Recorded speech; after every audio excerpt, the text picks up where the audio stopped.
Hello this evening, or is it this morning? And welcome back to Joy to the World. Let's light up Christmas. We just want to thank you so much for coming and spending time with us. We really appreciate this as we unlock or unravel a little bit about Christmas and the lead up to and this Advent time. I don't know about you, but I've still got Go Tell It on the Mountain rattling through my head. At least I did at work today, singing it in the corridors as I went through school. Today, day 6, is Mary. This is a big word. I don't know if I can say it, but I'll give it a go. Mary and the Annunciation. Whatever that means, let's find out. Right, buckle up your braces here. Let's get going. Many carols talk of Mary, one of which is the angel Gabriel from heaven came. The second verse goes like this. For know a blessed mother thou shalt be, O generations, Lord, and honour thee. Thy son shall be Emmanuel, by seers foretold, most highly favoured lady, Gloria. Actually, from the human side of things, it's with Mary that the story begins. In Luke chapter 1, Mary is told by the angel Gabriel that she's going to conceive and give birth to a son who will be called Jesus, who is going to be the long hoped for king and deliverer. If you know the story, you know that at this point, Mary raises the not inconsiderable objection that she is still a virgin. Gabriel, however, responds that the conception will be through the Holy Spirit, and quite simply says that the power of the Most High will overshadow you. To this, Mary answers, I am the Lord's servant. May your word to me be fulfilled. What we call the virgin birth, but technically is the virgin conception, is a miracle that is unique in the Bible.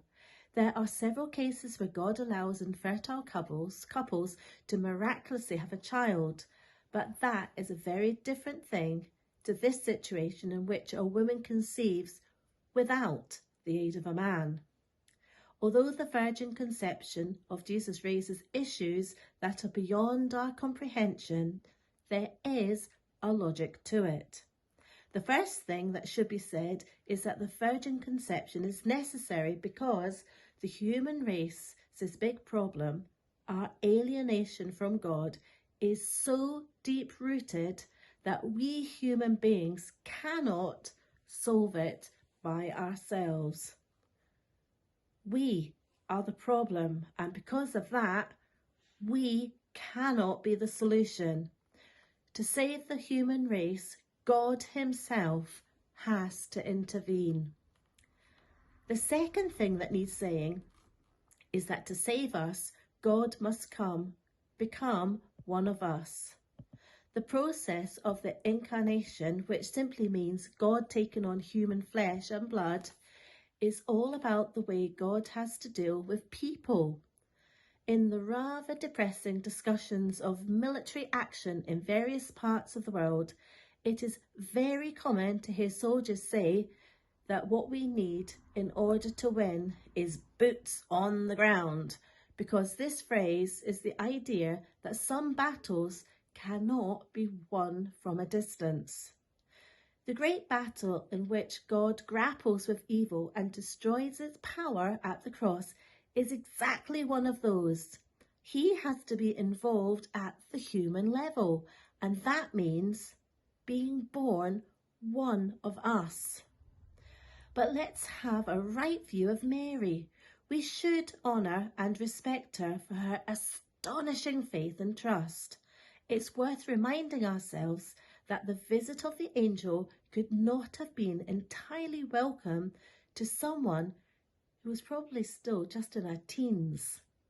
Mary would have been all too aware of how her culture viewed pregnancy outside marriage and what it would mean in terms of wagging tongues, nasty accusations, and even physical threats.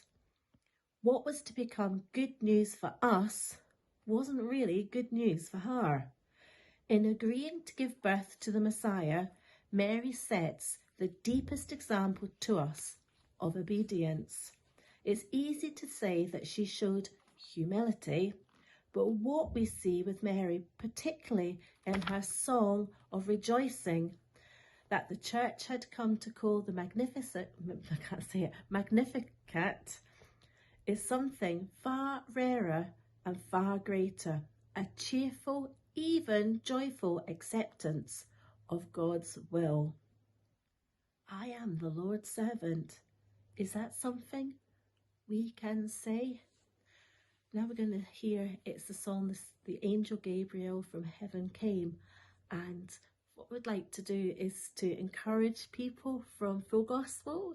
If you would like to take part in delivering one of the Advent messages, please do get in touch. We would love to hear from you.